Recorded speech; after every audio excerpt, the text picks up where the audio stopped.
Welcome to Pindar Poetry. We hope you learned something new. In this video, I will show how to make ghee cookies, only ways.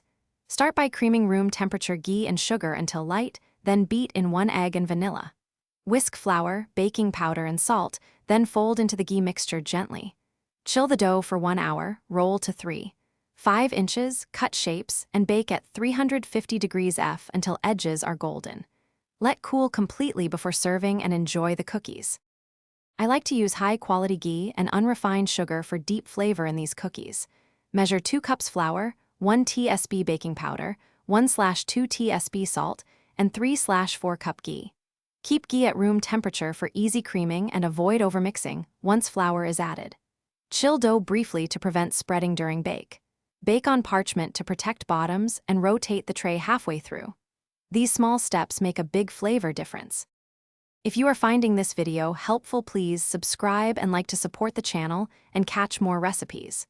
Quick recommendation: books read anywhere with the new Kindle Paperwhite. It's great for recipe books and kitchen timers when your hands are messy.